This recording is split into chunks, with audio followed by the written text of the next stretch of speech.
കാനാവിലെ കല്യാണം വളരെ ആഘോഷമായി നടക്കുകയായിരുന്നു. എന്നാൽ ആ ആഘോഷത്തിനിടയിലാണ് അപ്രതീക്ഷിതമായി വീഞ്ഞു തീർന്നു പോയത്. ചിലപ്പോഴൊക്കെ നമ്മുടെ ജീവിതങ്ങളിലും ഇതുപോലെ അപ്രതീക്ഷിതമായി എന്തെങ്കിലുമൊക്കെ സംഭവിക്കാറില്ലേ? സാമ്പത്തിക തകർച്ചയോ ആരോഗ്യ പ്രശ്നങ്ങളോ ബന്ധങ്ങളിലെ വിള്ളലോ ഒക്കെ. വീഞ്ഞു തീർന്നപ്പോൾ മറിയം പരിഭ്രമിക്കുകയോ മറ്റുള്ളവരോട് പരാതി പറയുകയോ അല്ല അവിടെ ചെയ്തത്.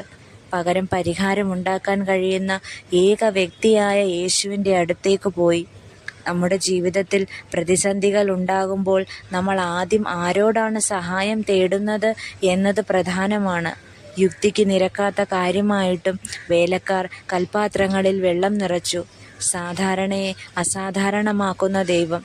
യേശു വീഞ്ഞുണ്ടാക്കാൻ പുതിയ വിഭവങ്ങളൊന്നും അവിടെ ചോദിച്ചില്ല. അവിടെ ഉണ്ടായിരുന്ന സാധാരണ വെള്ളമാണ് ഉപയോഗിച്ചത്. അവൻ അതിനെ ലോകം കൊതിക്കുന്ന മികച്ച വീഞ്ഞായി മാറ്റി തീർത്തു. ജീവിതത്തിൻ്റെ തുടക്കത്തിൽ ഉണ്ടായതിനേക്കാൾ വലിയ സന്തോഷവും സമാധാനവും പ്രതിസന്ധികൾക്ക് ശേഷം ദൈവം നമുക്ക് നൽകും എന്ന വലിയ ഒരു പ്രത്യാശ നമുക്ക് വേണം. യേശു കൂടെ ഉണ്ടെങ്കിൽ നിങ്ങളുടെ കുറവുകളെയെല്ലാം വലിയ അനുഗ്രഹമായി മാറ്റി തീർക്കും.